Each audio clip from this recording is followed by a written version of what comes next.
Damos, então, continuidade aos nossos trabalhos. A nossa próxima conferência é intitulada A Inversão da Economia do Mistério em Mistério da Economia, o contexto problemático de desenvolvimento do paradigma teológico econômico. Quem está conosco nesse momento é o professor doutor Alain Gignac. Ele vai falar em francês, então quem precisar pode pedir os fones de ouvido. O professor, então, ele é doutor em Teologia Prática e ele é diretor do Instituto de Estudos Religiosos da Faculdade de Artes e Ciências, da Faculdade de Teologia e Ciências da Religião da Universidade de Montreal, no Canadá, desde 1999, onde ele leciona Novo Testamento. Ele é especializado no corpo paulino e ele se interessa pelos métodos de análise sincrônica, retórica, estrutural, narratológica e intertextual, e os seus impactos hermenêuticos. A sua investigação, ler a Carta aos Romanos hoje, subvencionada pelo governo canadense, se propõe reler os romanos com esses métodos, mas também sobre o horizonte do questionamento moderno-pós-moderno. Isto é, como o escrito paulino propõe uma identidade e um agir no seu leitor. Essa é a pergunta desses estudos que o professor fez. Da sua produção acadêmica, nós citamos nesse momento Judeus e Cristãos na Escola de Paulo de Tarso, Problemáticas Identitárias e Éticas de uma Leitura de Romanos 9 e 11, da coleção Sciences Bibliques Neuf, Montréal, Mediaspol, do ano de 99. É uma produção em francês. E outro comentário também publicado em Paris, pela Surf, Commentaire Lettres Romains. Ele concedeu uma entrevista ao IHU na revista IHU Online 286, de dia 22 de dezembro de 2008, e a entrevista se chama A Redescoberta de Paulo pela Pós-Modernidade. Para quem lembra dessa revista, é uma revista toda sobre Paulo, né, que nós fizemos um tempo atrás. Então, agradecemos muito, nous vous remercions beaucoup, monsieur. Agradecemos muito a presença do professor que nos prestigia, ele tinha bastantes compromissos, uma pessoa muito engajada, mas fez questão de poder estar conosco. Je dis que vous étiez très engagé, même vous avez décidé quand même de venir chez nous. Então, nós vamos fazer da mesma maneira, vamos ter o tempo de exposição e depois vamos deixar para o debate. Cada um de vocês recebeu umas cópias que o professor deixou para nós e deixo constância que só a última folha corresponde à palestra de amanhã. As outras estão, então, aqui à disposição de cada um. Quem não tiver, na porta tem mais exemplares. Obrigada.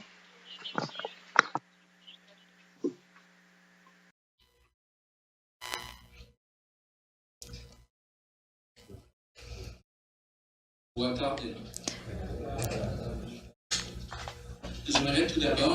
Eu gostaria, primeiramente, de agradecer calorosamente os organizadores e as organizadoras desse seminário para estar aqui com vocês refletindo sobre Agamben. É um pouco louco realizar toda essa viagem de Montreal para 48 horas deste seminário, mas que chance inédita.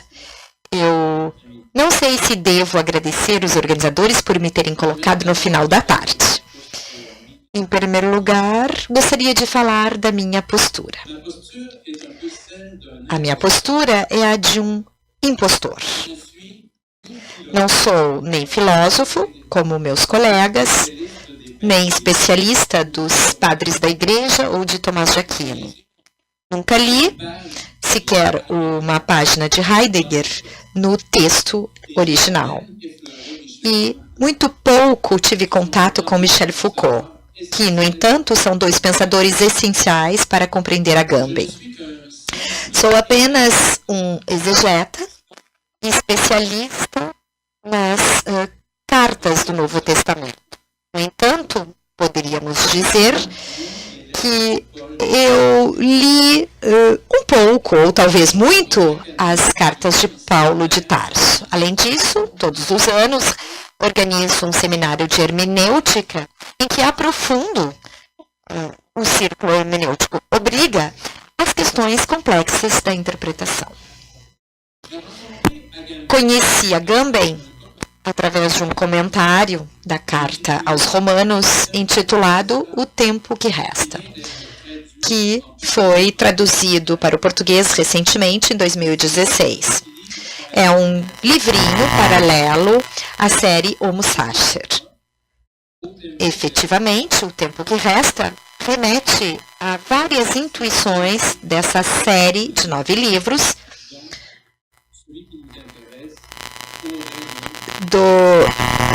dentro dos quais está aquele que nos interessa, que é o Reino e a Glória. De fato, O Tempo que Resta e o Reino e a Glória foram publicados no mesmo ano, em 2007. De acordo com Agamben, não podemos compreender a nossa época sem ler São Paulo. E só podemos compreender São Paulo em nossa época. Conclusão, até aqui, inclusive, entre outros, alguém como Martim Lutero, que iniciou a reforma, ninguém compreendeu até agora São Paulo, apenas Agamben. É alguém um tanto pretensioso, digamos.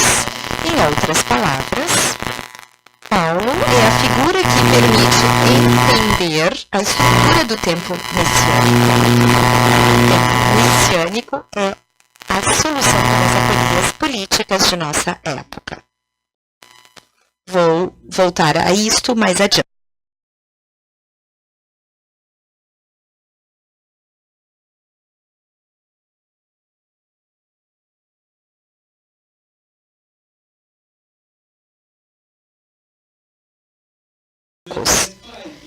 Não me interessa.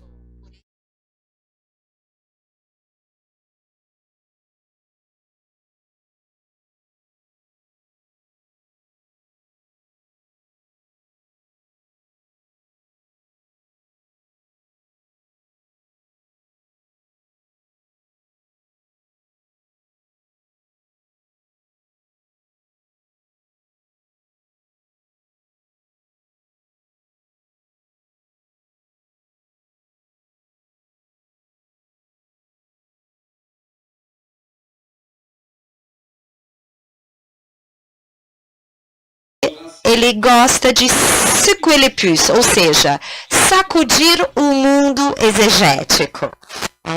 Sacudir, abalar, causar impacto. Agamben desperta os exegetas, os desestabiliza, os tira da sua zona de conforto. Porque vou fazer aqui uma confidência. A exegese de Paulo, na perspectiva histórica, sobretudo, com suas modificações retóricas e sociocríticas, repete-se muito, sobretudo no meio de língua inglesa. E a exegese sofre de uma verborragia. Mas Agamben vai direto ao essencial e vê coisas que ninguém vê. Estabelece relações nas quais ninguém pensara antes. E, sobretudo, devolve a Paulo o seu status de pensador político. Pessoalmente, eu gosto muito de sair da minha zona de conforto. Portanto, por ter escrito 3 curtos estudos sobre Paulo e Agamben, amanhã vou dar a vocês as referências desses trabalhos, que estou aqui com vocês. Mas por que estamos aqui já há um dia? O que estamos buscando? O que estamos buscando em Agamben? Será que as análises lúdicas e ecléticas de Agamben nos seduziram? O seu diagnóstico sobre a biopolítica nos abriu os olhos? sabemos que Agamben é agnóstico, mas que um filósofo agnóstico use a teologia, a sua história e seus conceitos para pensar o político? Será que isso é uma lisonja à nossa identidade de teólogos e teólogas em busca de reconhecimento? Mas em que sentido um filósofo que põe ao seu serviço a teologia pode ser útil para a teologia e para os teólogos? Ou será que deveríamos dizer que um filósofo que tortura a teologia pode ter direito de estar junto dos teólogos? No final de um primeiro dia de seminário, considero que é bom levantar novamente essas questões, mas além das críticas que possamos dirigir a Agamben, e ninguém se poupou disso, tanto do lado filosófico quanto teológico ou bíblico, a minha questão central não é de saber como as análises teológico-políticas de Agamben nos esclarecem sobre o governo de nossos tempos. A minha questão é mais o contrário disso. Quais são os impactos retroativos dessas análises na teologia? Em outras palavras, não é tanto a questão de como a teologia explica a filosofia política, e sim o contrário. Como a filosofia política de Agamben nos permite revisitar o nosso terreno de jogo teológico. Entre outras coisas, já no início do seu livro, Agamben faz uma pergunta à teologia. Por exemplo, por que a teologia ocultou a teologia econômica da salvação para preferir a ela o conceito não criticado da história da salvação como uma chave para tudo e que se chamamos de história da salvação? Eu tenho uma certa alergia a essa expressão e a tudo que ela comporta em pano de fundo. A questão merece ser levada em conta e Agamben vai nos oferecer como nós teólogos, e aqui eu me coloco numa postura de teólogo, ele vai nos oferecer uma maneira de repensar a teologia. Para entender esse impacto retroativo de Agamben sobre a teologia, é claro que é importante entender o gesto de Agamben quando ele revisita a tradição teológica e compreender, na medida do possível, porque nem ele compreende perfeitamente, compreender então o sistema dele. E é isso que eu tentarei fazer aqui. Vou falar a partir da minha postura de impostor, exegeta, não especialista de Agamben. Ao contrário do tempo que resta, o reino e a glória fala pouco a partir da Bíblia. No entanto, hoje, à tarde e amanhã, de manhã, 2 momentos em que meus ouvintes podem adormecer, como estou vendo aqui, um pouco, eu gostaria de estabelecer uma conversa imaginária com Agamben. Eu gostaria de dizer a ele de que modo eu compreendo o seu gesto e trazer alguns textos bíblicos que poderiam alimentar a reflexão teológico-política. Porque se há uma coisa, pela minha postura de exegeta, que eu critico ao filósofo italiano, é fragmentar ou atomizar os textos de tanto se concentrar no vocabulário. Mas ninguém sabe melhor do que Agamben que as palavras só adquirem sentido num discurso, num fluxo de significantes. Como para um patinador artístico, me ofereceram hoje uma figura imposta, a inversão identificada por Agamben e criada pela simples inversão dos termos. Então, passamos da economia do mistério ao mistério da economia. Vamos lá, então, pensar sobre o significado dessa inversão. Vou proceder em 4 etapas. Em primeiro lugar, quero falar de alguns comentários sobre o método de Agamben. Segundo, quero dar algumas definições, no plural, da economia. Em terceiro lugar, quero falar da inversão, que está no meu título. E quarto ponto, quero propor uma releitura de Efésios 3, onde Agamben teria encontrado várias temáticas de seu livro se tivesse tido esse trabalho. Vocês receberam algumas folhas. Numa primeira folha, vocês têm no frente e verso 2 quadros, com definições da economia, e depois o que eu chamo de binaridade de Agamben. Na segunda folha, vocês têm... Eu não sei se temos uma boa tradução da Bíblia, eu utilizei uma versão online, Almeida Revista e Corrigida. Vocês têm o texto de acordo com essa versão online, em português. E na terceira folha, vocês têm exemplos e podem acompanhar. Vocês têm também o programa da minha apresentação, que está também projetado. E a última página é um tema de casa para hoje à noite, para prepararem a palestra de amanhã de manhã.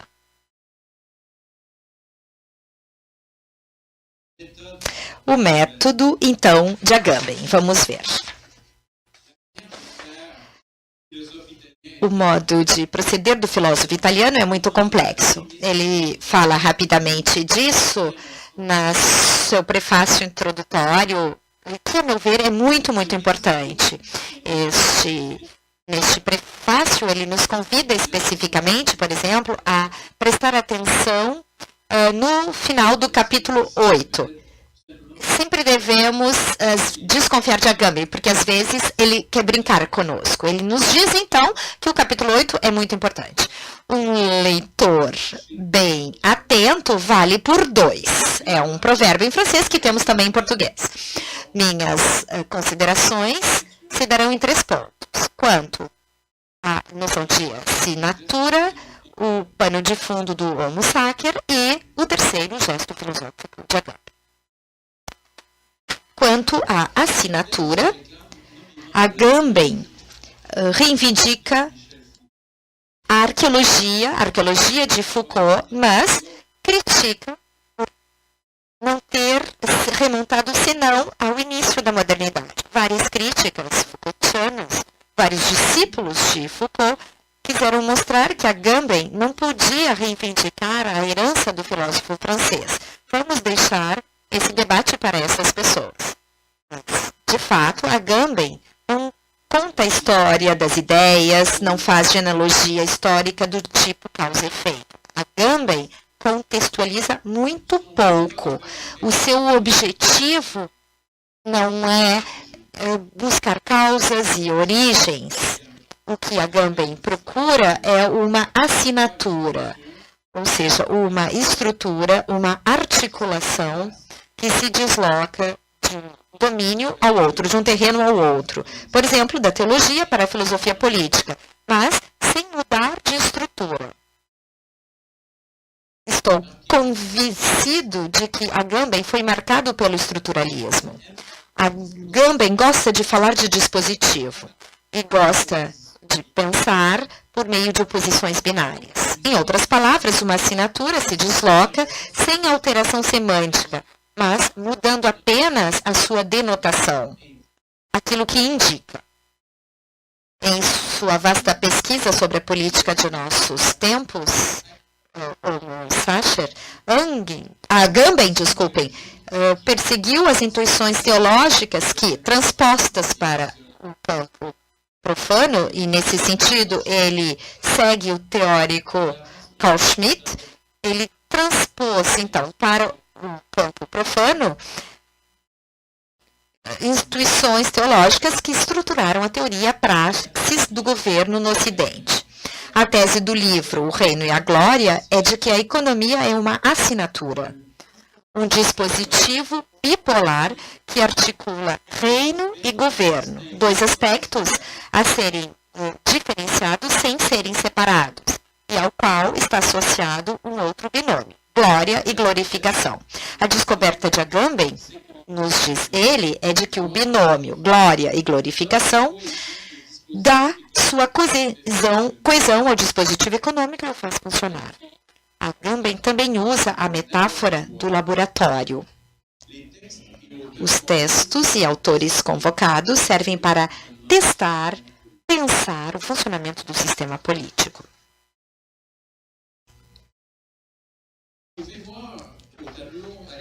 Vocês podem ver na tela a ordem atual da série, mas também a ordem de aparecimento.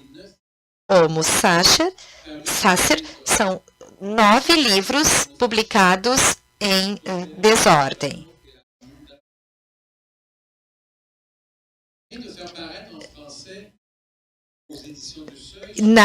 Pela editora Seuil, temos a publicação integral com o título Homo Sacer, dos 9 livros da série. O Reino e a Glória foi o 4º livro da série a ser publicado. E como vocês podem ver na tela, em vermelho, ele ocupa agora o centro da composição em 5º lugar. Então, na condição de exegeta, eu tenho sempre o reflexo de dizer que aquilo que está no centro é um pivô, é importante. Me desculpem. Várias ideias fortes dos primeiros livros transpiram nesse 4º livro da série. Eu vou enunciá-las. Primeiro, a ideia do estado de exceção. Esta suspensão do direito que permite tocar na verdade do sistema político atual, inclusive a pseudodemocracia liberal. A ideia de anarquia, que expressa uma constatação e uma solução. Primeiro, a constatação de que o governo gestor não tem nenhum fundamento. Vamos voltar a este assunto. Nenhum princípio o fundamenta, segundo a etimologia de anarquia, em grego. Mas a palavra anarquia, ao que parece, pode designar também a solução para os problemas ou até mesmo para as aporias de um sistema biopolítico inumano. E esta solução, que por fim é também anárquica. Isto quer dizer que vai desarmar a lei. E nessa ideia de anarquia vem se juntar outras ideias, como a ideia de desocupação, como inativação da lei e recusa de alimentar a máquina econômica que produz incessantemente e sem trégua, portanto, que é impiedosa. A ideia do como não, tirada de São Paulo, da primeira carta aos Coríntios, capítulo 7. Agamben retoma a ideia de que não se deve sair do sistema numa fuga para o lado, tampouco viver como se o sistema tivesse de fato mudado ou pudesse mudar numa fuga para frente, mas viver como não é viver dentro do sistema, recusando-se a entrar no seu jogo e ser solidário a ele. A última ideia, a ideia de vida nua, que é evocada rapidamente a respeito da menção breve a Zoé, a Iônios, a vida eterna. Para concluir esta série de ideias que encontramos o tempo todo no projeto Homo Sacer, de tanto nos introduzir naquilo que ele chama de os arcanos do mistério econômico, Agamben nos fascina ou até nos hipnotiza, nos desestabiliza por sua erudição e pela estética de sua construção. No entanto, será que ele não encontra o que ele está procurando quando ele faz a história da primeira teologia cristã?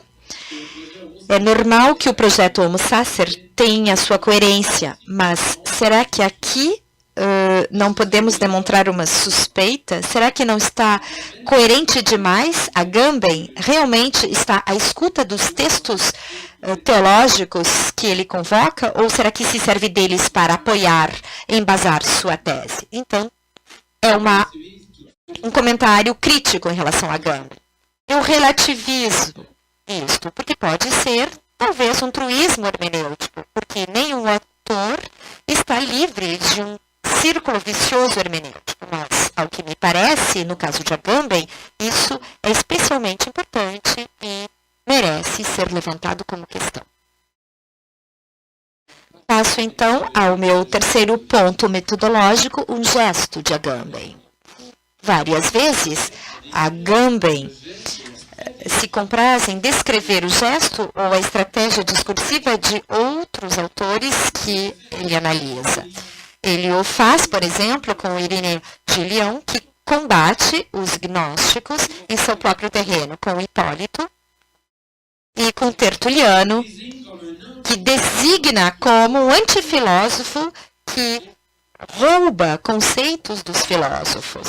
O faz também com Schmitt e Relé Peterson, e faz, sobretudo, com um gesto mistificador, por excelência, segundo ele, do pseudo-Deni. É claro que somente Agamben viu essa mistificação. Além disto, Agamben é adepto de uma hermenêutica do segredo, do tipo Leo Strauss ou Walter Benjamin. As verdadeiras coisas não são ditas ou passam silenciosas. Só aqueles iniciados que sabem ler nas entrelinhas penetram no mistério filosófico. Tem um pouco disso em Agamben. Cabe então a nós tentarmos ler o gesto de Agamben quando ele realiza a sua leitura dos padres da Igreja e dos teólogos da Idade Média. Precisamos ver a intriga que ele constrói por inteiro. Ele opõe dois pensadores católicos alemães, Peterson e Schmitt, propondo uma narrativa de seus debates, uma narrativa fragmentada, mas cheia de anedotas, de histórias. A maior parte da narrativa é construída no capítulo 1, mas as referências aos dois autores retornam regularmente. Por exemplo, nos capítulos 4 e 6. Os dois pensadores, Schmitt e Peterson, servem para que defenda sua tese e estabeleça a estrutura desta. Temos uma coluna direita e esquerda, uma coluna para Peterson e a outra para Schmitt. Às vezes, Agamben toma o partido de Peterson contra Schmitt para refutar a possibilidade de um fundamento teológico, uma política que seria baseada num poder soberano. Às vezes, ele faz o contrário, dando razão a Schmitt e indo contra Peterson. Ou seja, a teleologia alimentou a política humana sob a forma de uma secularização. Mas, por fim, ele coloca os dois autores, Peterson e Schmitt, de costas um para o outro, pois ambos foram cegados e não perceberam a estrutura econômica bipolar do sistema. Nesta linha, é inegável que o livro constrói aos poucos, de forma paciente, uma série de binaridades que acabam se fortalecendo. Isso já foi falado hoje por um dos colegas, mas eu retomo a minha maneira. Eu fiz uma lista bastante exaustiva desses binarismos na folha que vocês receberam, na página 2, mas vou projetar alguns aqui na tela. Temos, então, duas colunas. Isso é o ponto importante. Temos a nossa coluna da esquerda, a vida interna de Deus, e à direita, o seu governo providencial do mundo.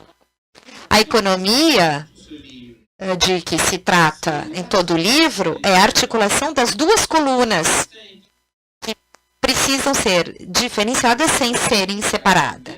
Eu observo que Agamben toma o tipo de vocabulário de forma mimética que permitiu articular as duas naturezas do Cristo no Concílio de Calcedônia, sem confusão nem separação. Creio que essa separação sem distinção, ou essa distinção sem separação, melhor, desculpem-me, é o cerne da tese. Agamben diz que é preciso manter as duas colunas articuladas juntas, senão isso se perde o rumo. Mas, vejamos se eu coloquei no meu quadro. Não. Mas vocês têm na folha de vocês. Eu coloquei em cinza 2 linhas que não deveriam estar ali, porque vem de Lavinu e do que resta de Auschwitz. A vida nua, desculpem. E eu coloquei nessa versão político versus economia. E a outra oposição, bios, a vida boa da cidade versus a zoé, ou seja, a vida nua, a vida animal. Aparentemente, eu não deveria ter colocado no quadro, porque não são binarismos como todos os outros que se aparecem aqui na tela. São mais oposições, dicotomias inconciliáveis para Agamben. Por outro lado, não está errado colocar esta oposição política, economia, ou a oposição bios, zoé, neste quadro. Por quê? Porque quando secularizamos e vivemos a vida divina da coluna da esquerda, resta apenas, tiro a coluna de esquerda, resta apenas a coluna da direita. Uma economia truncada em sua constituição imanente que se reduz a uma biopolítica e a nossa gestão econômica que evacua qualquer verdadeira política. Quando tiramos essa articulação que nunca poderia ser separada, o que obtemos? Obtemos a dicotomia bios, que não existe mais, a verdadeira política, em oposição a zoé, que é tudo o que resta no sistema democrático.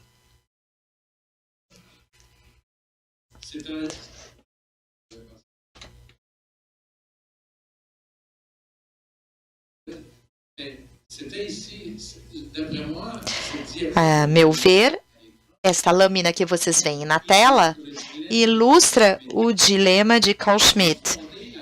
Como fundamentar a coluna da direita sem cair no fora da lei ou na suspensão da lei, sem cair no estado autoritário, burocrático da coluna da direita.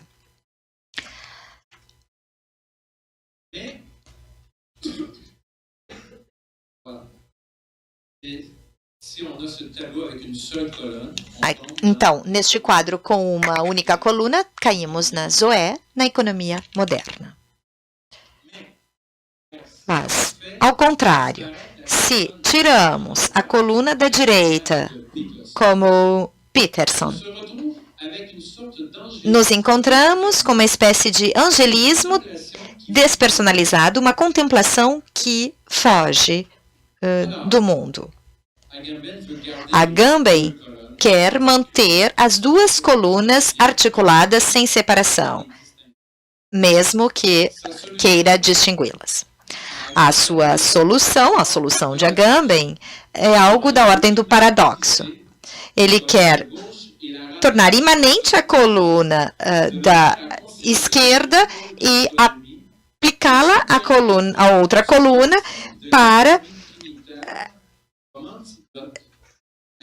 manter os dois polos da economia, recuperar a força subversiva da economia da Trindade como antídoto à economia biopolítica desumanizante, o que vai nos salvar da vida nua, frágil, anônima, desprovida de valor do sistema capitalista e da economia de mercado, é outra Zoé. Uma Zoé que, nessa reflexão teórica, pertence à coluna da esquerda. Uma Zoé eterna, sabática, revelada pelo tempo messiânico. Uma vida não produtiva e inoperante. Eu ofereço, então, a vocês essa compreensão do gesto de Agamben na construção de binarismo. E a minha pergunta é, o que é essa Zoé Aionios que digamos, aplicada ao lado imanente? O que é a vida com esse tracinho a respeito da qual falávamos hoje de manhã? Vamos dar um passo a mais e vamos entrar no cerne do nosso assunto. São apenas algumas considerações metodológicas, é o meu defeito. Eu sempre tento pensar naquilo que os autores produzem. É um péssimo reflexo da minha parte. Qual é a definição, então, de economia? Desde o início da sua investigação, no capítulo 2, Agamben chama nossa atenção para o significado inicial da palavra economia. Etimologicamente, é a lei da casa. Estamos no âmbito da gestão do oikos grego, mas, sobretudo, do domus latino, talvez. Um único poder, o do pater familias, exerce-se sobre a família ampliada, estruturada em 3 feixes de relações, que aparecem no quadro aqui. O primeiro feixe de relações são as relações despóticas de senhor e escravos. Depois, relações paternas, pai, filhos e, por fim, relações gâmicas. É o vocabulário um pouco bizarro de Agamben, a relação gâmica entre marido e esposa. Essa estrutura de poder não é a mesma da polis, e a economia não funcionará como a política. Trata-se de um poder único, monárquico, mas exercido conforme diversas modalidades, conforme se trata de escravos, crianças ou mulher. Mas, de imediato, quero chamar a atenção para os 2 primeiros feixes de relações. Percebemos o interesse disso para o discurso do Deus cristão. Por um lado, a relação paterna, que se aplica à família divina. A relação paterna se aplica, então, à família divina, à Trindade.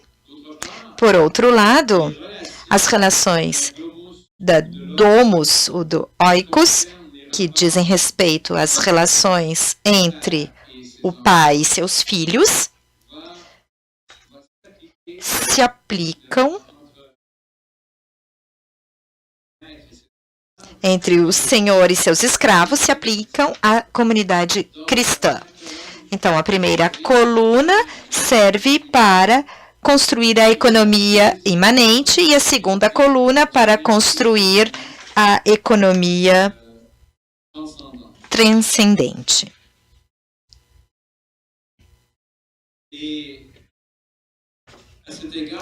Em relação a isso, não sei se Agamben percebeu a ironia da sua coisa, porque a economia imanente, quando é desvinculada da economia transcendente e se reduz à biopolítica, se eliminarmos as 2 colunas à direita de vocês e mantém apenas a primeira coluna, o que vocês têm? Vocês têm o despotismo.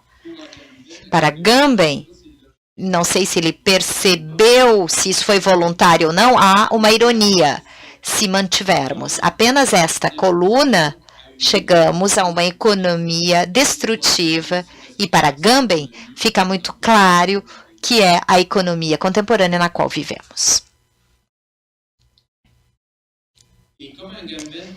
Como Agamben se comprazerá em lembrar no seu livro, Tertuliano parte da analogia de uma casa real para explicar que há um único Deus, Pai, que antes de reinar sobre o seu império, reina sobre sua dinastia, portanto, sobre seu filho. Eu gostaria de voltar, então, a isto para mostrar que a definição que está na primeira página do primeiro capítulo é muito importante para a construção do resto.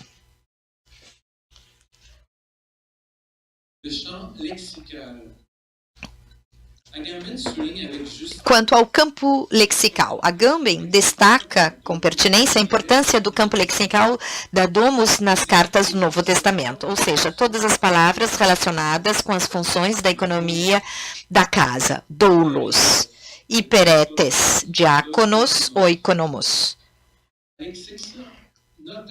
com a exceção de eclésia, igreja. O vocabulário cristão é maciçamente econômico.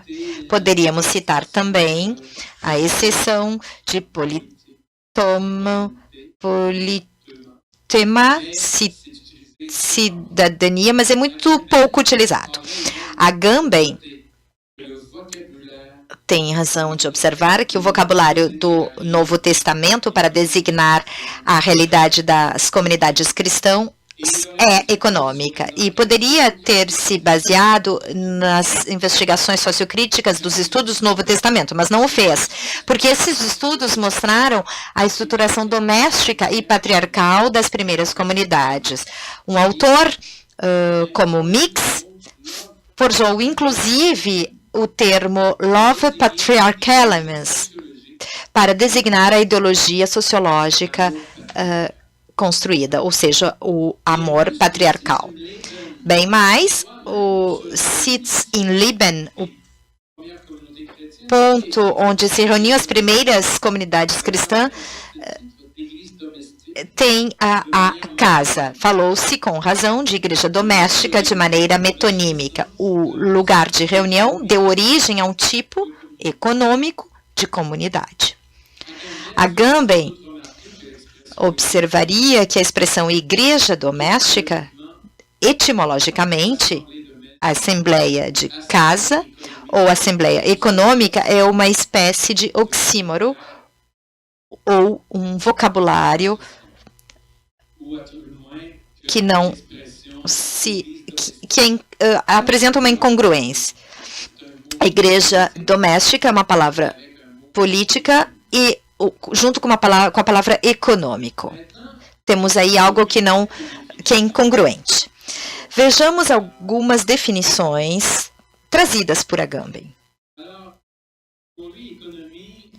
Para ele, economia significa muitas coisas.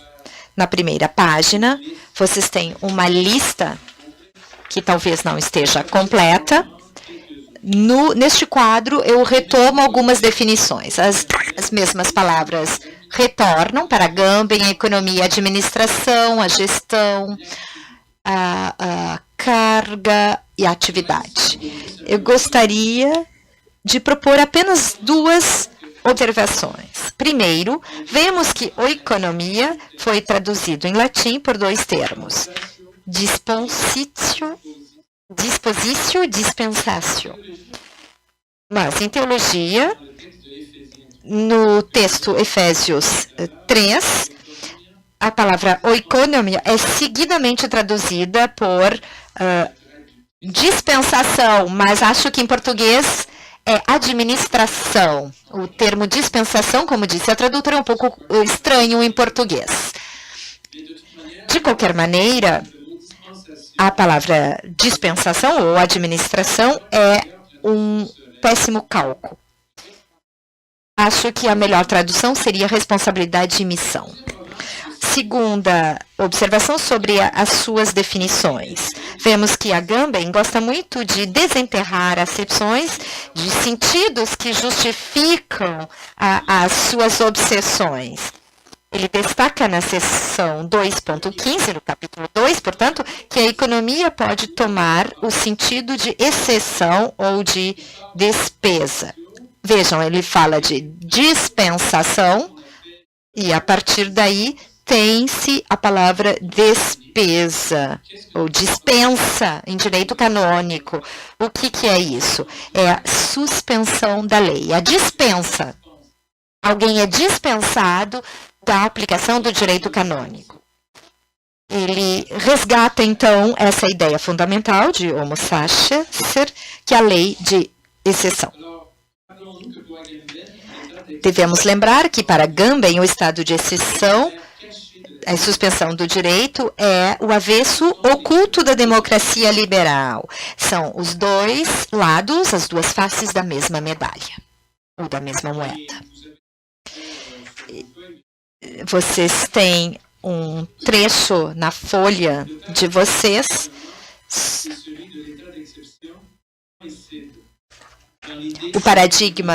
Os paradigmas do governo e do estado de exceção coincidem na ideia de uma economia, de uma praxis gerencial que governa o curso das coisas, adaptando-se cada vez à natureza da situação concreta com que deve medir forças. Isso está na página 37 da edição em português.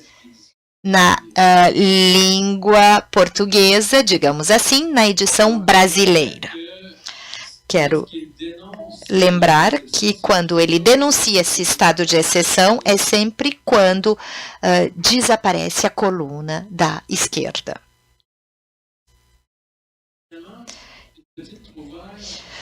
Um pequeno achado de Agamben me fez pensar muito e ele encontrou isso em Tassiano.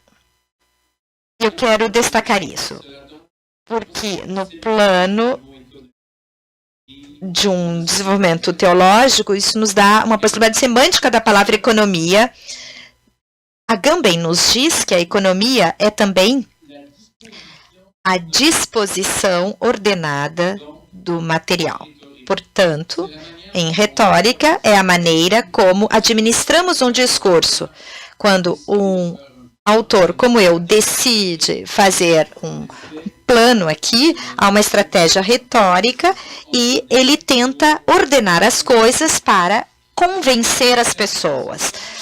Tassiano utiliza, então, isto para dizer que, já que o filho é o Logos, o filho não só recebe uma missão, o filho é um ecônomo do pai, pois tem de vir ao mundo e encarnar, e como é o Logos do pai, a palavra economia pode, o Logos é o porta-voz do pai.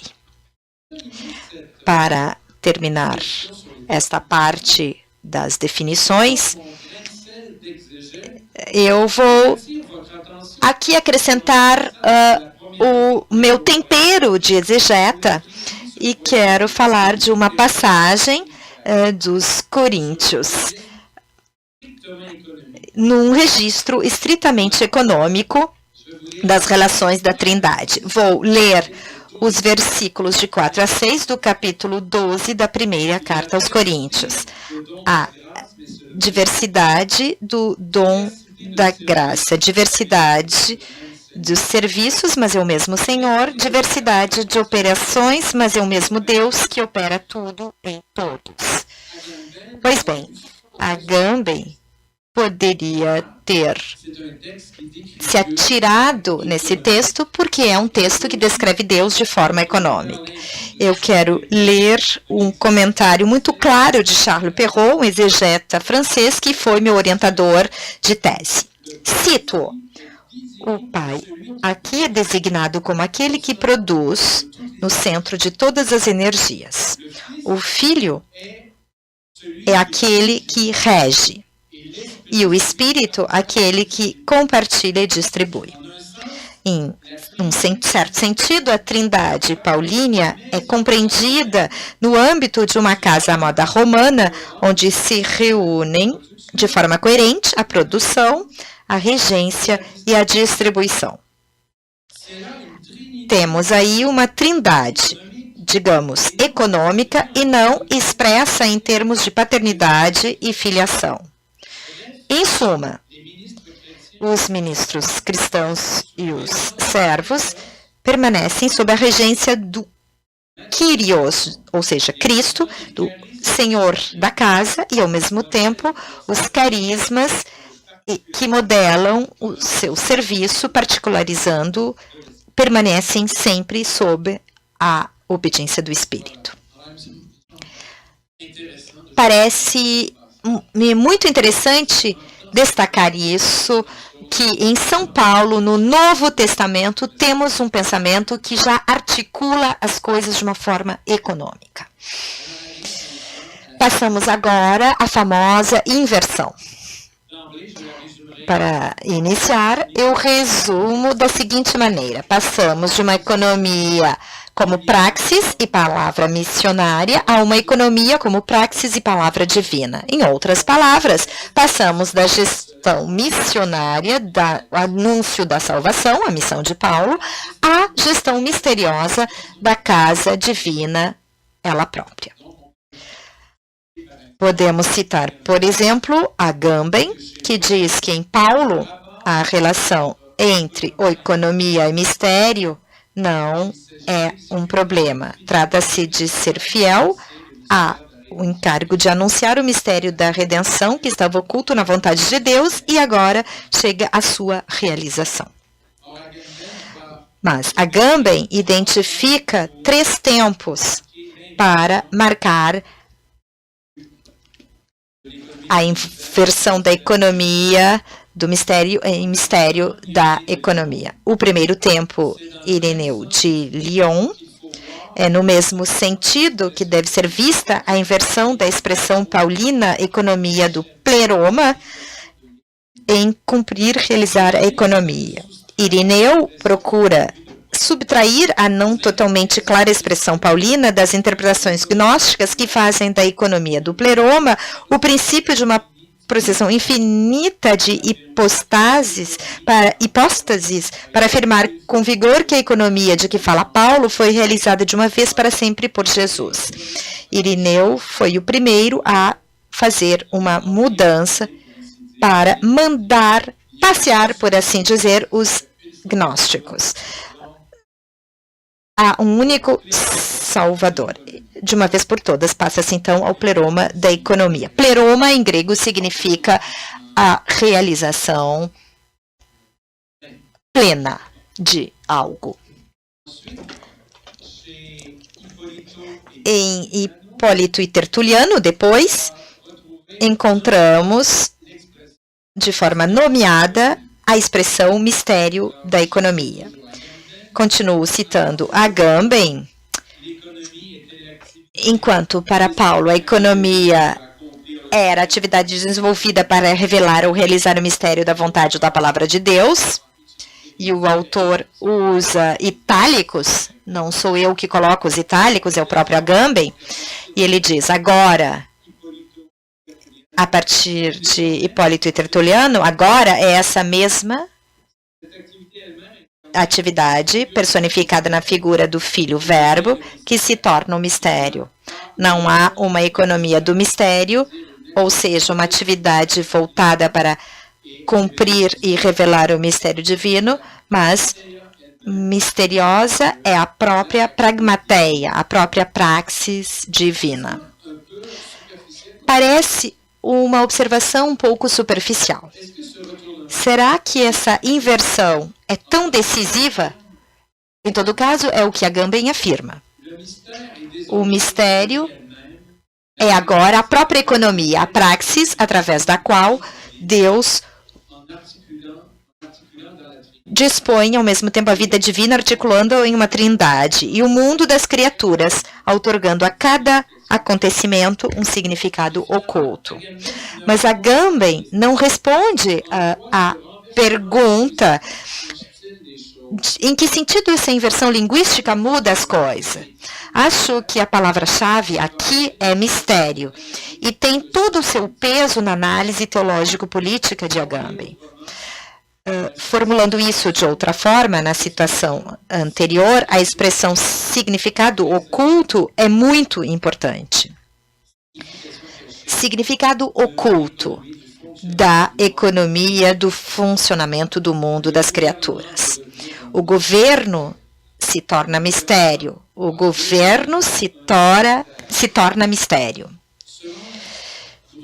De acordo com Bruno Carcenti, um comentador francês de Agamben, o gesto do filósofo italiano reintroduz o mistério ali onde Foucault quis tirá-lo fora. Em surdina, o Agamben continua sua crítica do sistema político ocidental.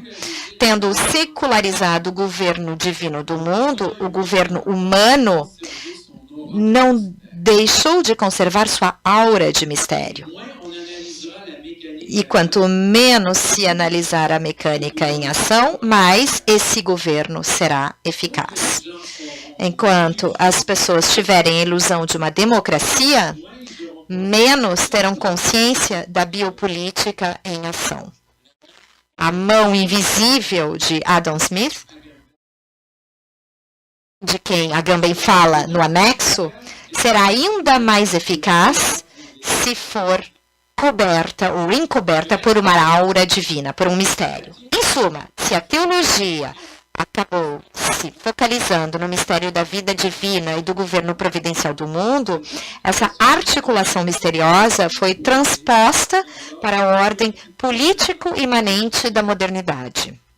Agamben tem o papel de um novo apóstolo, de um novo ecônomo, um encarregado de missão, que tem a função de desemboscar essa perversidade de um sistema que dissimula o seu funcionamento e a sua finalidade.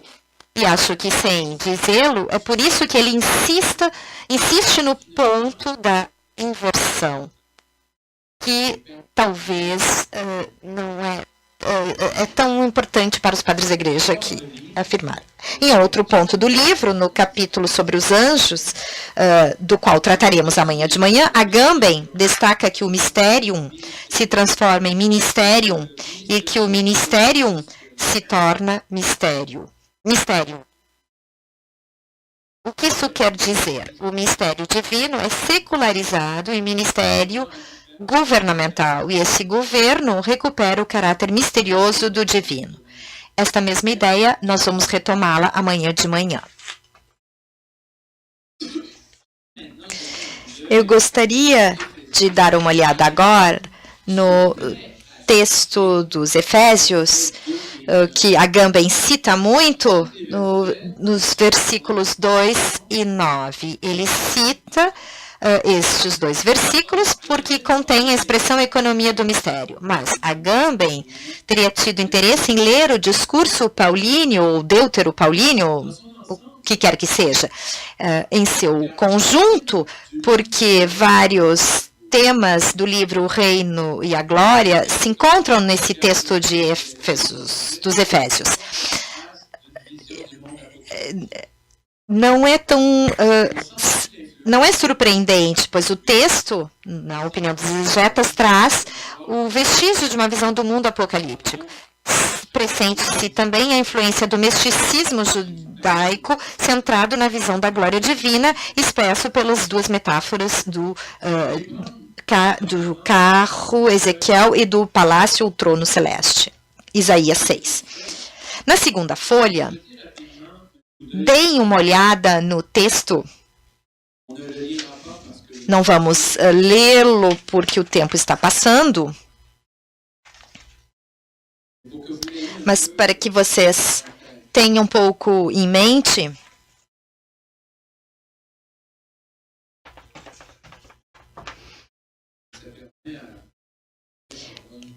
e assim a tradutora vai poder descansar um pouco. E também o palestrante.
Ça va?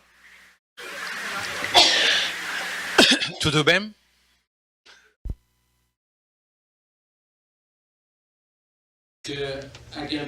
Eu gostaria de demonstrar que Agamben teria o interesse em não só estudar o vocabulário, mas também estudar o discurso. Algumas observações sobre a organização desse texto e vamos chegar ao interesse que isso pode ter num prolongamento da reflexão sobre o livro de Agamben.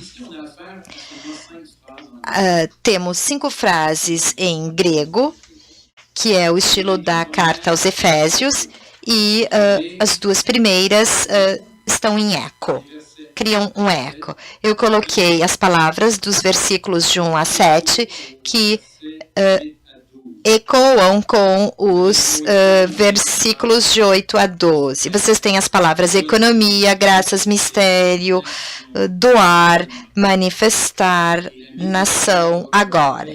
E na paginação das folhas de vocês, mostra a repetição das palavras. Eu poderia dar aos organizadores uma versão a cores que vocês poderiam ter em formato de PDF. O discurso é quase como duplicado. O autor repete 2 vezes a mesma coisa. Versículo de 1 a 7, de 8 a 12. E o que ele repete é o seguinte. Ele estabelece um paralelo entre o versículo 5 e 10. O versículo 5, quando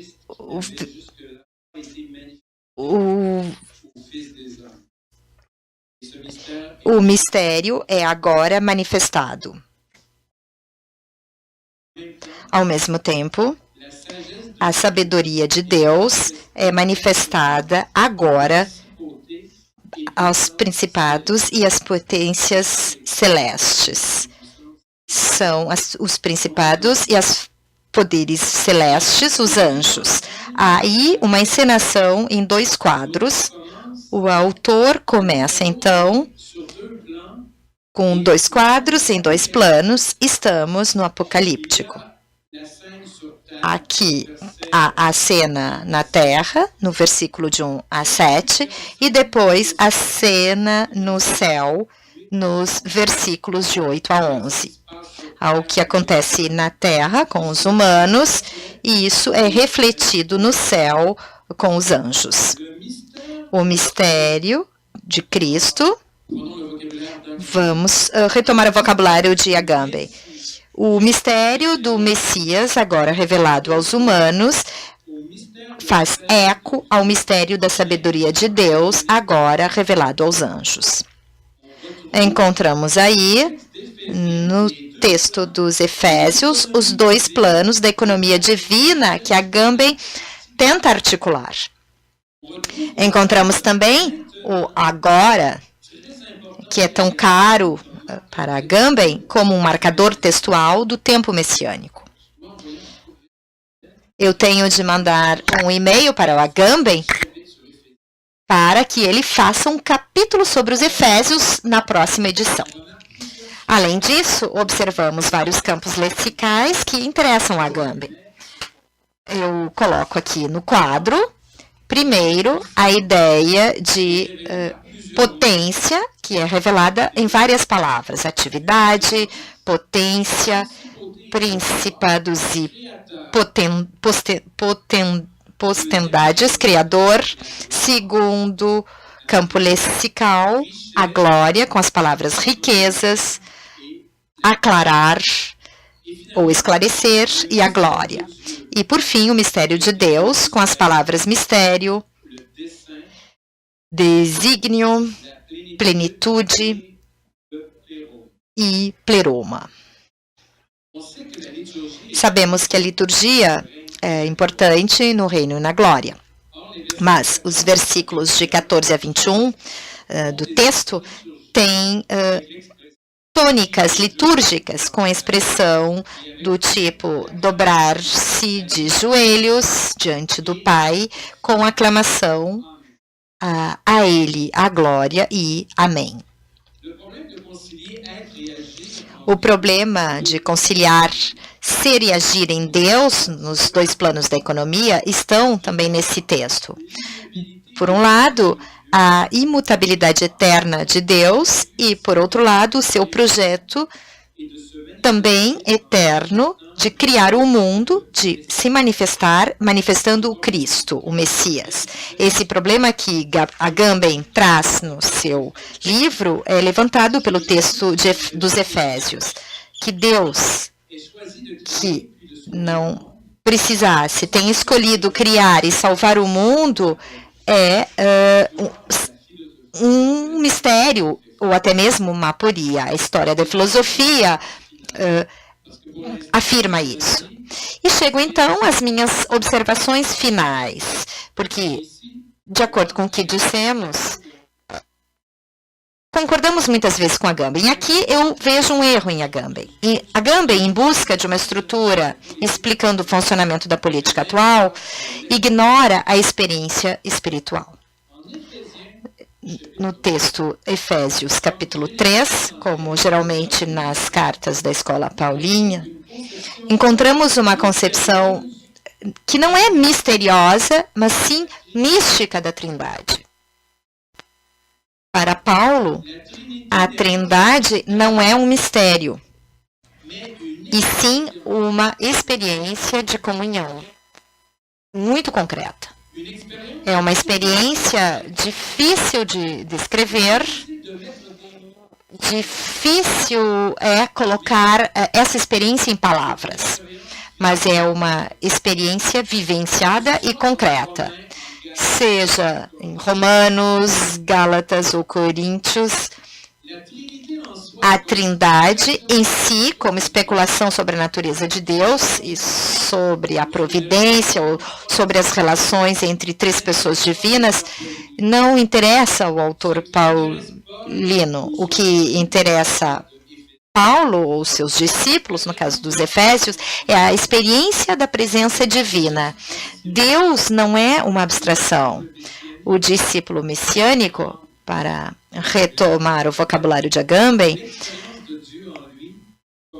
experimenta Deus nele como uma segunda via espiritual que se soma à sua zoe animal.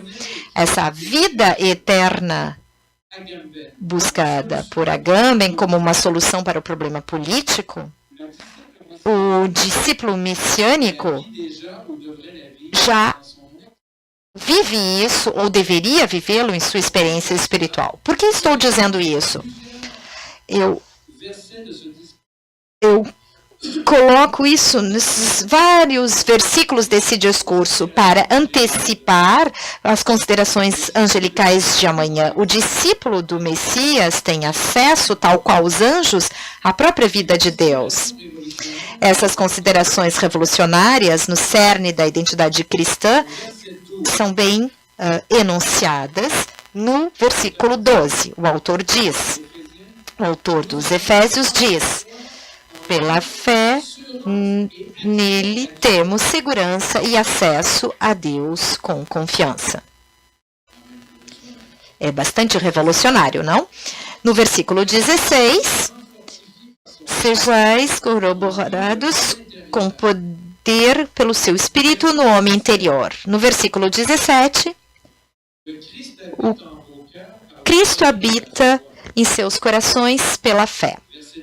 No versículo 19, conhecer o amor de Cristo que excede qualquer entendimento. E no versículo 19, sejais cheios de toda a plenitude de Deus.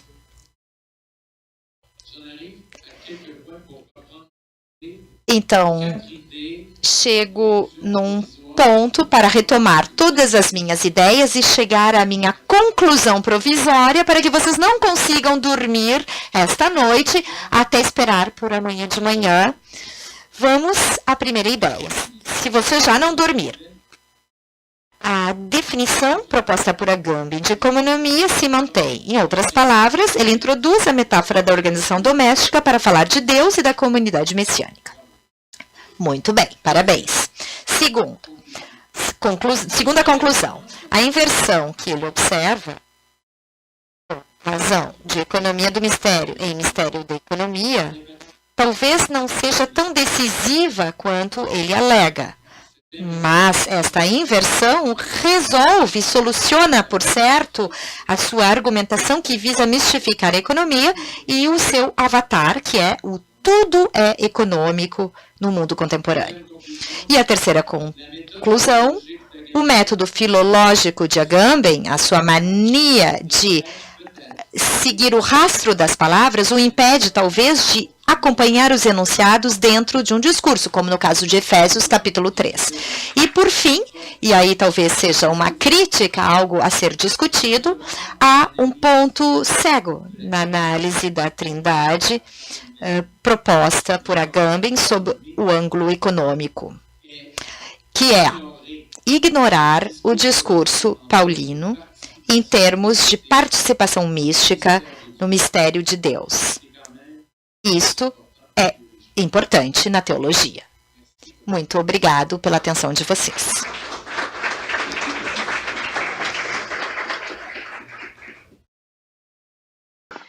Muito obrigada ao professor Alain Gignac por esta interessante, instigante, conferência desta tarde. E mais uma vez, então, vamos abrir ao debate. Quem quiser fazer uma contribuição, já tem aqui uma primeira, uma segunda, e se tiver aqui uma terceira. On va faire 3. Oui. Sim. Professor Alain, é possível relacionar o projeto de Agamben com um outro projeto teológico contemporâneo, que é o da ortodoxia radical, de John Milbank, Graham Ward e outros, que também criticam os dualismos, mas sem negar a participação mística. Teríamos, na ortodoxia radical, um ponto de contato crítico com Agamben?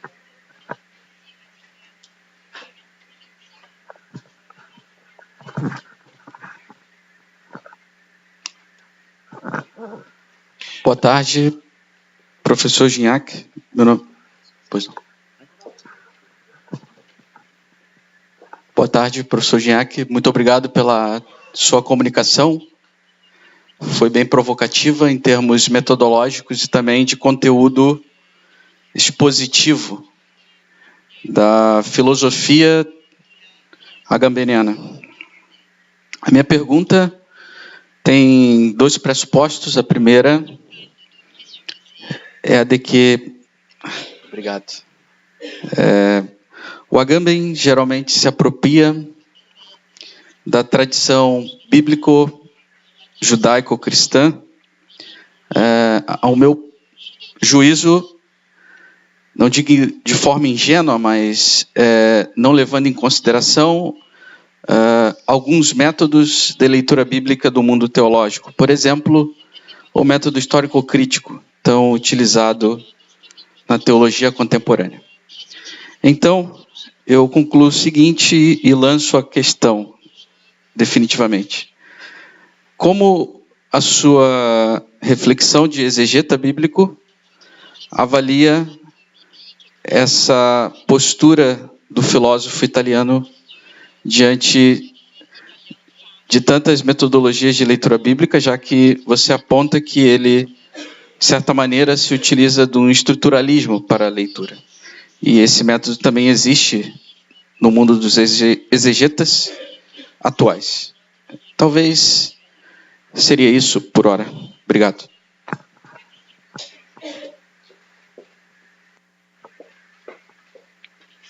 Obrigado. Muito obrigado, professor, pelas considerações. Eu perguntaria sobre essa inversão da economia do mistério para o mistério da economia, a figura de Cristo, né? No sentido de também um caminho de administração do mistério, né? E dessa perspectiva para uma outra que ele próprio é o mistério na expressão Deus Filho, né? Ao contrário de Filho de Deus.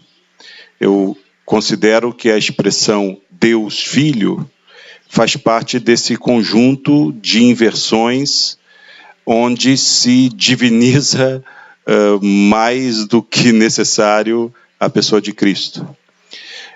Na teologia é bastante comum a expressão símbolo de Deus, né, para se referir a Jesus, especialmente na teologia de Roger Haidt, norte-americano, né?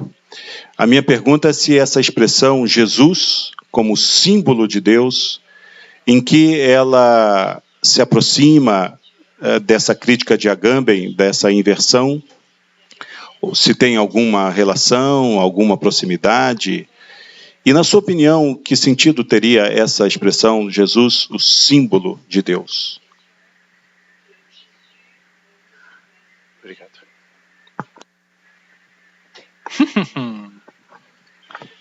O professor vai responder essas perguntas. Nós já temos mais 2 para a próxima tanda.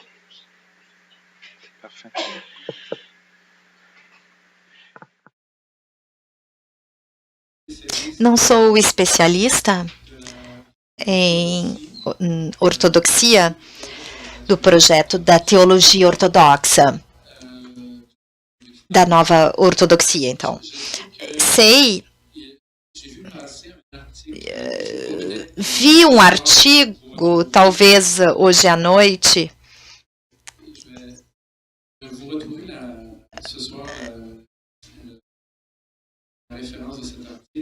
eu posso encontrar para vocês a referência desse artigo que eu li que compara Agamben à nova ortodoxia, mas acho que é uma pista errônea, um caminho errôneo. Eu, pessoalmente, deixaria isso de lado. Agamben faz uma boa teologia, mas ele não tem um projeto. Ele faz excelentes observações teológicas, não é um leitor, mas o seu projeto é um projeto puramente filosófico, eu acredito. Devemos tomar cuidado. Foi o caso de Paulo. Os exegetas ficaram muito agitados como jovens adolescentes que descobrem o amor, quando os filósofos começaram a voltar a se interessar por Paulo. E eu diria que acontece a mesma coisa em relação a essa renovação teológico-política, Badiou, Zizek e outros. Não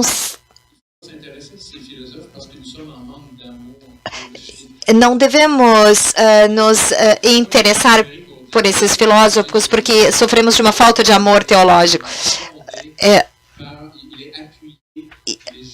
Isso é baseado pelo projeto filosófico.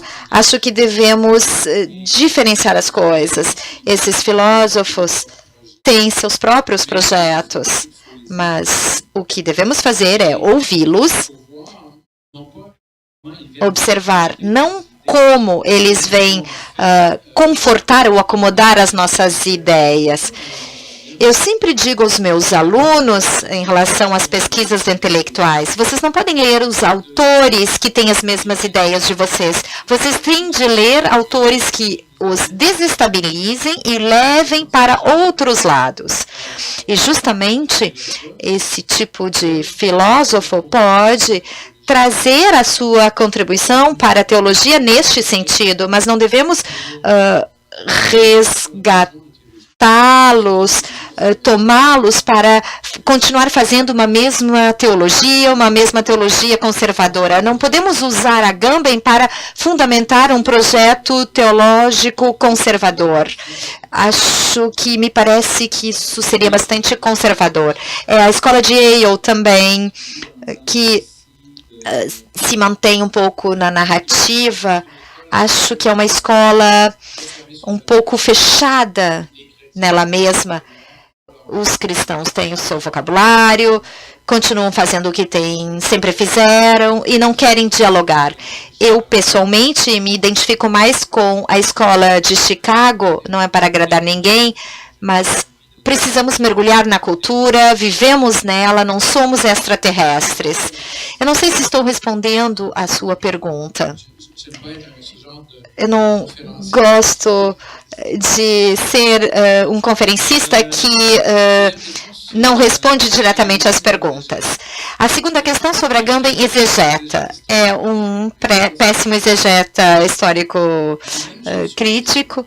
Eu não sou histórico crítico, eu fui apresentado como adepto de uma abordagem sincrônica. Estou aqui no exterior, então vou ser muito honesto e abro a minha situação para vocês. Talvez eu não diga isso no meu meio exegeta no Canadá e no Quebec, mas eu sou um pouco estruturalista. Para mim, tem uma abordagem que é a da linguagem. O que eu critico em Agamben não é fazer uma má exegese histórico-crítica, porque eu não acredito mais. Poderíamos discutir muito sobre isso, porque para mim a história é uma reconstrução, fala muito mais do historiador do que do objeto estudado, há algo positivista atrás da história, e eu passei mais para algo que eu poderia chamar de pós-moderno. A modernidade foi marcada pela história, pela descoberta da historicidade. É bem verdade que o ser humano é enraizado na história. É verdade que o primeiro cristianismo, Jesus de Nazaré, é um personagem histórico, mas podemos explicar as coisas de forma diferente. Durante 15 séculos antes da modernidade, não havia essa percepção muito viva da historicidade do ser humano, e mesmo assim se fez a leitura bíblica e se fez teologia. Não é porque a modernidade descobriu a historicidade que devemos fazer disso um absoluto. Há muitos sofismas que ouvimos por aí, que é mais do que a economia, que a lógica. É preciso fazer o histórico crítico. Podemos fazer teologia de outra forma. Eu, justamente, passei para a grande descoberta pós-moderna de que o ser humano é um ser de linguagem e que tudo é modelado pela sua condição de linguagem, tanto quanto por seu enraizamento histórico, por sua condição histórica. Portanto, não sou mais um exegeta bíblico histórico crítico. Eu compreendo, fui formado dentro disso, mas vivi uma passagem, uma espécie de conversão e passei para outra coisa.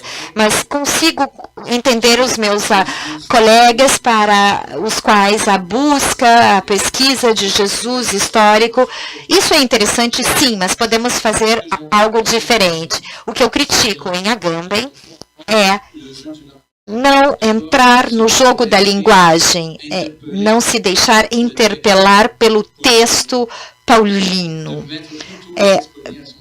Colocar, ao contrário, o texto paulino a serviço de Agamben. Na esfera linguística que compartilhamos, porque acho que Agamben é muito marcado por isso, ele poderia ter feito algo melhor. É isso que eu digo. E a terceira questão, que é muito ampla, não sei se sou o melhor para responder. De fato, é preciso pensar nessa inversão. E acho que a cristologia contemporânea respondeu a sua crítica. Não sei como traduzir em português. Nós falávamos em cristologia de baixo e cristologia de cima.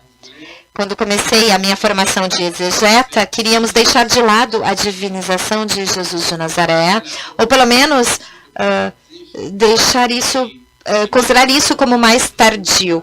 E a minha leitura de Paulo de Tarso, como vem, eu não tenho outra cristologia. Para mim, Paulo é um fariseu judeu que teria sido sufocado por dizer que Jesus é Deus, porque na sua teologia judaica ele não tinha o que era preciso para conceber isso, mas ele, enfim, ele diz que Jesus de Nazaré, o Senhor, ele joga com a palavra Curios, Senhor, já há uma ambiguidade aí, porque isso significa o mestre, o meu mestre, mas é uma palavra, um nome divino no judaísmo, algo ambíguo.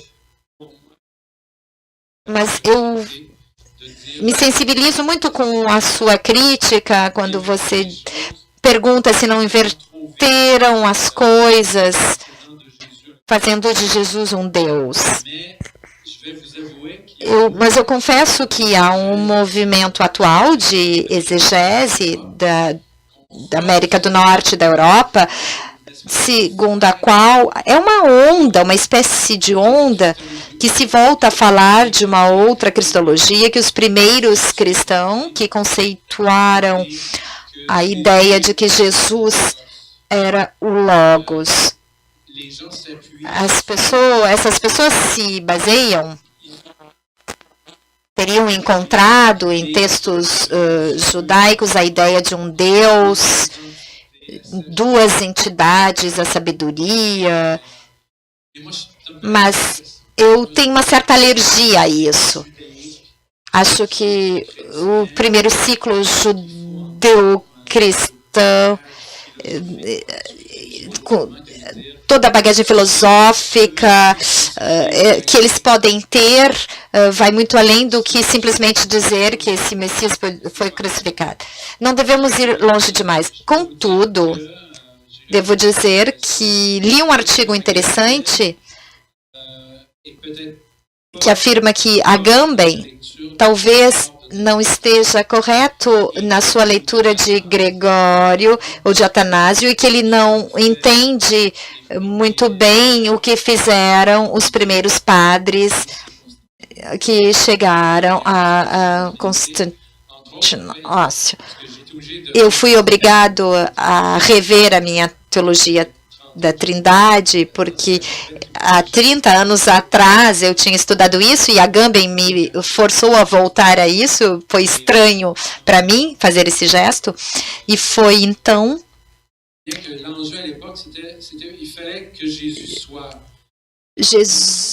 algo da economia de Agamben, a questão dos dois planos, o plano de Deus e o plano concreto. É preciso que Jesus seja Deus para poder salvar, mas é preciso que seja homem para poder ser salvo. Não pode ser um semi-homem ou um pseudo-homem para ser objeto da salvação e, ao mesmo tempo, precisa também ser Deus para ser aquele que salva. O problema, a escola de Chicago disse que cada geração tem de fazer o seu trabalho teológico. Não podemos nos contentar em repetir como papagaios as mesmas coisas. É preciso, sim, retomar as coisas, mas é preciso entender o que fizeram os padres da igreja como gesto. Não, o importante não são os enunciados, e sim as enunciações, quais foram os gestos. E aí, nesse momento, Agamben é interessante para um teólogo, porque ele não é verdade que ele se concentre apenas nos enunciados ou nas palavras. Ele tenta observar o gesto de enunciação feito pelos diferentes autores. E ele próprio tem um gesto de enunciação que talvez seja mais importante do que o que ele diz. Eu não sei se eu estou respondendo a sua ampla questão, mas talvez a sua própria resposta seja tão válida quanto o que eu estou dizendo. Mas o que me preocupa hoje, eu que no início dos meus estudos de teologia, o que valia era a teologia de baixo. Jesus de Nazaré era um homem e hoje surge uma outra cristologia e isso é uma questão. Então, segundo momento de questões. Professor Alain, boa tarde. A leitura que o senhor faz é uma leitura bastante forte, importante, e parece que o livro O Tempo que Resta, de Giorgio Agamben, de fato, tem gerado ou gera algo... J'entends pas. Não?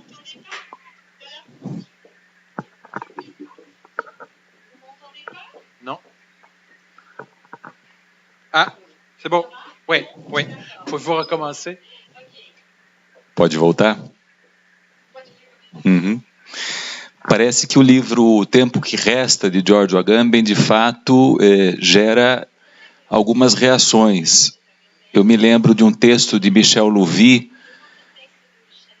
criticando a forma pela qual Agamben faz a relação entre Walter Benjamin e Paulo. E especialmente na crítica que o senhor agora nos traz, na ligação entre Agamben e o mistério contra a mística, me parece que esse problema encontra uma ligação com o capítulo 2, da parte 2 do Homo Sacer 1, Vida Nua, que é o capítulo em que Agamben inicia falando de Bataille, depois passa para Durkheim, para Rudolf Otto, e no momento em que passa para Rudolf Otto, faz a crítica ao romantismo de Rudolf Otto, faz a crítica à vertente mística de Rudolf Otto, e faz a crítica também a todos esses autores, místicos ou não místicos, que lidam com o termo sagrado de uma maneira que ele considera que não é a melhor forma para entender o termo sagrado, pelo menos na contemporaneidade. Agamben faz uma outra opção sobre o sagrado, que é entender o sagrado na fissura da lei. A lei como aquele espaço onde acontece a exceção. A minha pergunta é, a exceção gera o Homo Sacer. O Homo Sacer está ligado à exceção, à fissura intrínseca à lei. A minha pergunta é, há algum outro autor que fale sobre a deboleza, sobre a fraqueza, que é um elemento fundamental para pensar o Homo Sacer, que não Paulo? Ou seja, seria possível Agamben não ir a Paulo e com isso evitar críticas pertinentes e importantes como essa, por exemplo, que o senhor faz ou a que Michel Louvi faz?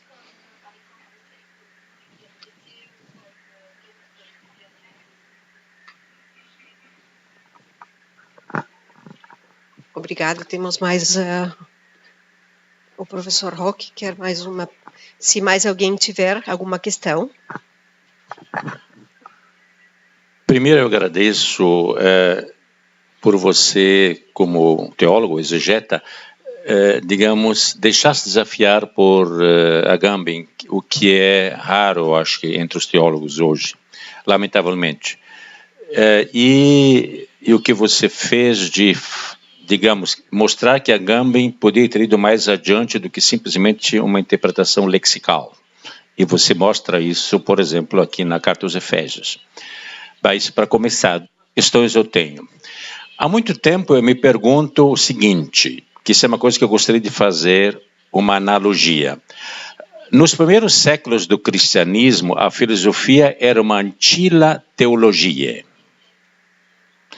A pergunta é, será que em Agamben a teologia é uma antila filosofia? E aí a gente devia uma vez pensar como é que lá os santos padres, Santo Tomás, como é que eles fizeram uso de Aristóteles, dos filósofos gregos, para pensar teologia. E será que os filósofos daquele tempo gostavam do uso que faziam os teólogos? O mesmo nós podemos perguntar agora com Agamben. Eu creio que Agamben faz da teologia antila teologia. E aí, claro, que incomoda os teólogos também. Então, eu não sei se valeria um estudo, digamos, entre essas duas coisas. Quer dizer, o que os medievais, os antigos padres fizeram, tomando a filosofia para a teologia, e o que Agamben e outros agora, Zizek e outros estão fazendo, de usar a teologia, Paulo, para pensar a filosofia. Então, isso é uma coisa. Uma pergunta. Outra pergunta é simplesmente se, para Agamben, o papel da teologia é fazer uma crítica da máquina sacrificial a serviço da qual a teologia muitos séculos se pôs. Será que, para Agamben, o papel da teologia seria essa? E também deixar, de novo, suscitar digamos assim, a veia messiânica dentro da teologia que ficou, eu creio que muitos séculos em silêncio.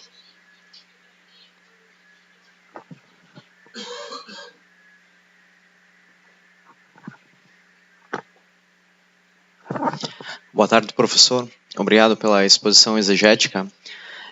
Eu gostaria de pedir, talvez tentando salvar a exegese que o Agamben se propôs a fazer dos textos, talvez ele não ficou muito direcionado pela sua leitura dos padres da igreja, e talvez eles é que condicionaram aquela leitura de Agamben do texto bíblico.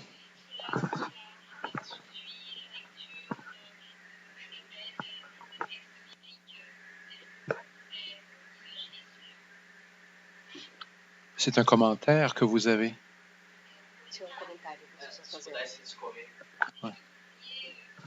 Se pudesse discorrer sobre isso. Pourriez-vous reformuler? Então, reformulando a pergunta, talvez para tentar salvar a exegese do texto bíblico que Agamben faz, nós talvez não deveríamos identificar na leitura que ele busca nos padres da igreja e que talvez estes é que direcionem para esses erros exegéticos, enfim, ou de interpretação do texto que o senhor colocou.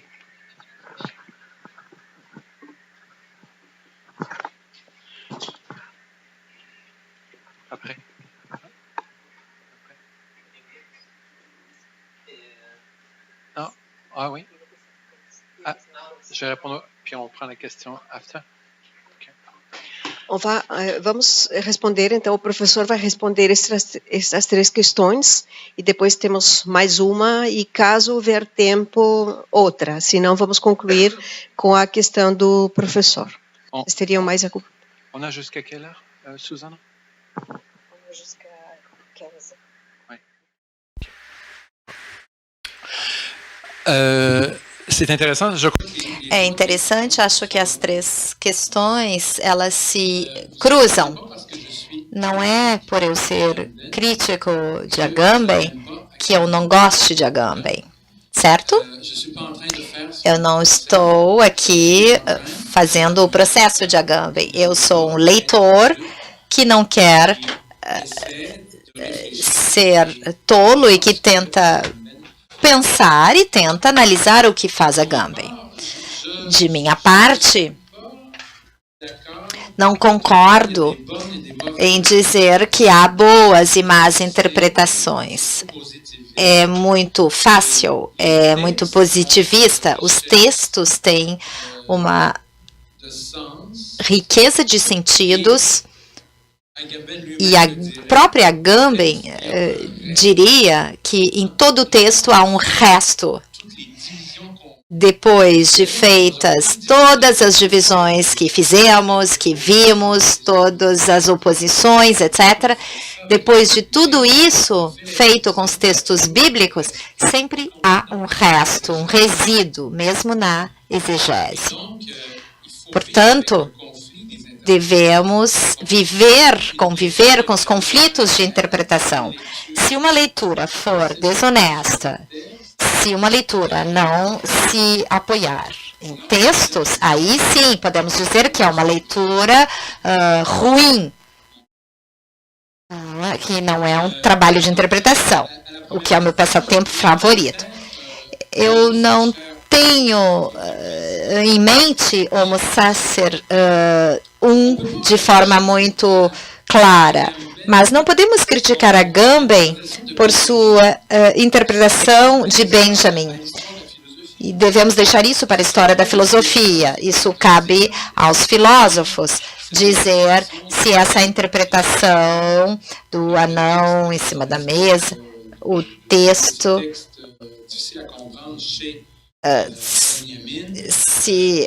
da compreensão em Benjamin. Agamben explica muito bem como ele chegou à sua conclusão da questão do anão que desloca a peça no tabuleiro em cima da mesa.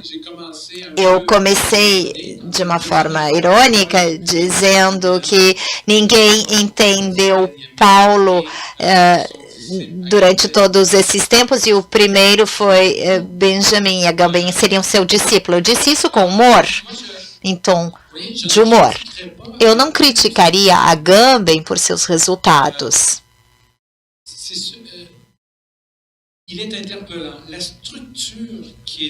A estrutura que ele estabelece, ela se mantém, ele o faz de uma forma rabínica. Acho que esse método se assemelha às vezes ao Talmud. Você me citou alguns autores do Homo Sacer, do primeiro livro, capítulo 2, e você disse que ele vai buscar ali e aqui. Ele vai fazer uma espécie de colar com pedrinhas e criando uma estrutura. É a imagem que eu tenho aqui. Isso pode nos interessar na teologia, mas é preciso observar duas coisas essenciais. O problema é que o tempo messiânico é um tempo sem Messias. É o único problema para um teólogo. Quando você lê Agamben, o personagem Messias, Cristo, não é importante. Devemos observar o gesto de Agamben. Ele não é teólogo.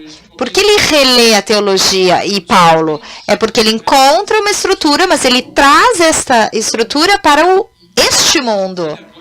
Por mais que ele tenha estudado a providência de Deus, ele não acredita nela. Ele pode ter estudado o tempo messiânico, mas não acredita no Messias.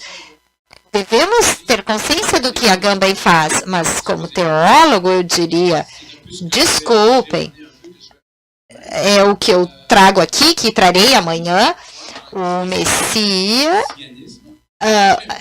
o cristianismo é importante. E essa dimensão espiritual, ela é tirada. É como em um diálogo interreligioso.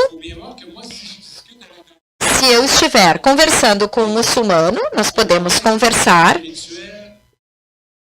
teremos uma experiência espiritual global comum, somos crentes, mas quanto à cristologia, em dado momento, vamos nos confrontar, nunca conseguiríamos nos entender. Acho que é o tipo de diálogo que podemos ter com filósofos agnósticos, como teólogos. Eu gosto de ler filósofos que se divertiram lendo Paulo, os padres da igreja, e eu me divirto lendo filósofo. Talvez eles vejam gestos e coisas que nós não vemos. E nós chegamos, então, à segunda questão.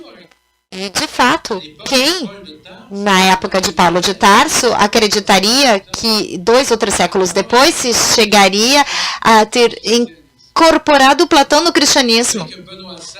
Bento XVI, Ratzinger, vocês sabem que ele sempre afirmou que fazia parte da revelação. É fenomenal. Ratzinger dizia que a cristianização do helenismo, da filosofia grega, ou o inverso, ou talvez diríamos a helenização da fé cristã, para Ratzinger, isso fazia parte da revelação. Era tão forte, tão milagroso, era algo da ordem do milagre. quando olhamos nas entrelinhas. E algo que eu sempre quis responder a Bento XVI, com todo respeito, é por que não poderia ser refeito isso hoje? Por que esse gesto não poderia ser feito hoje?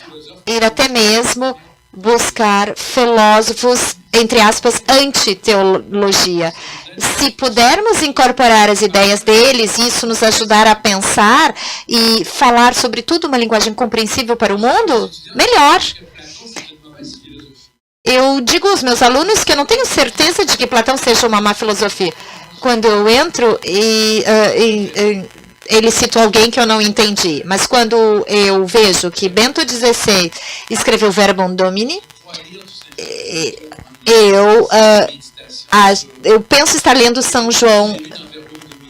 Quando eu leio Verbum Domini, o verbo de Deus é o fundamento da história, o fundamento de todas as coisas, eu penso, uau, vou conversar com o meu colega do departamento de história para mostrar a ele isto. É uma linguagem que não pega mais com as pessoas de hoje. Não é má teologia, mas eu digo aos meus alunos que às vezes é melhor fazer teologia com os filósofos de hoje, porque estes filósofos, eles dominam de certa forma, eles conhecem a cultura de hoje. Quanto à crítica feita à máquina sacrificial, se a máquina sacrificial que foi utilizada pela teologia, se isso... Eu tenho uma boa questão amanhã para Agamben, mas eu quero manter o suspense até amanhã e não quero falar sobre isto. Eu concordo com o que você disse, então. Mas não é uma questão de ver os erros de Agamben, mas, de certa forma, eu quero mostrar que nós podemos ser tão inteligentes quanto ele. Há uma última pergunta? A nossa tradutora, nós podemos fazer a questão em inglês ou em espanhol? Ou melhor?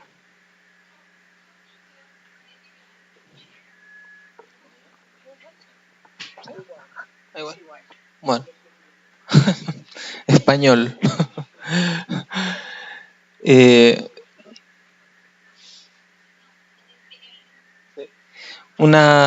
¿No? No. No.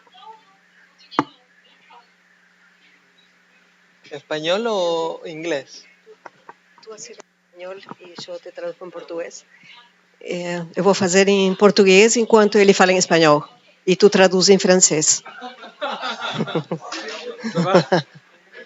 Alors, vous allez entendre en français, d'accord? Dale, você. É uma pequena pergunta.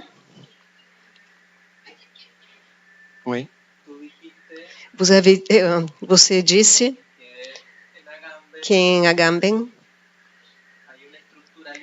há um estruturalismo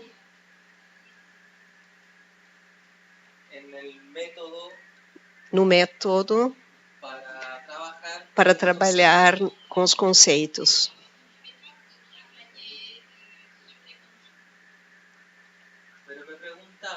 Mas eu me perguntava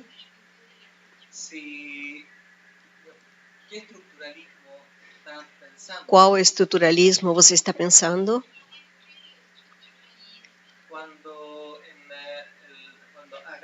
Quando Agamben mantém uma luta, uma discussão, um conflito, uma discussão com os estruturalistas, instalando a noção de paradigma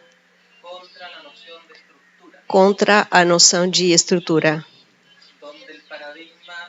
onde o paradigma remete a uma dimensão singular e a estrutura a uma dimensão universal.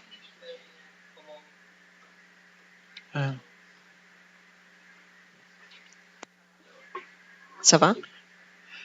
Então, com esse desafio de várias línguas, vamos pedir para o professor interpretar.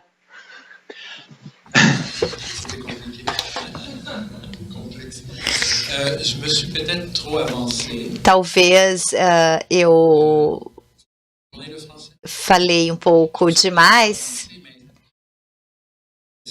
mas a distinção que você faz é interessante. Tenho a impressão de que a Agamben, talvez eu tenha de ler melhor as primeiras obras de Agamben, aquelas antes dele se tornar famoso, antes dos anos 80, onde ele fala justamente da linguagem. Mas eu tenho uma percepção, ao ler as obras mais recentes, de que ele se situa numa nebulosa estruturalista. Ele dialoga com Foucault, não faz a mesma coisa que Foucault, ele desloca as coisas, eu penso. Mas me parece que ele procura uma estrutura, ele se é universal, se é singular. Não sei se isso o interessa, mas ele procura algo que se transmite, que está sempre presente. Acho que aí temos um gesto estruturalista. E a toda a sua percepção da linguagem, no sacramento da linguagem, a maneira dele falar. Hoje, acho que ninguém mais se diz estruturalista, é uma etiqueta ruim, foi moda, e depois dos anos 90 retomamos nossos velhos hábitos. Acho que vale a pena voltar ao estruturalismo hoje, já que ninguém mais faz isso. Os estruturalistas um pouco como Sacer. Mas é importante retornar. Acho que também ele pode trabalhar... ele trabalhou um pouco como Lacan e que ele tem uma certa sensibilidade lacaniana de psicanálise. Foi por isso que eu falei de estruturalismo. Alors, merci, monsieur. Obrigada. Vamos bater palmas agradecendo ao professor.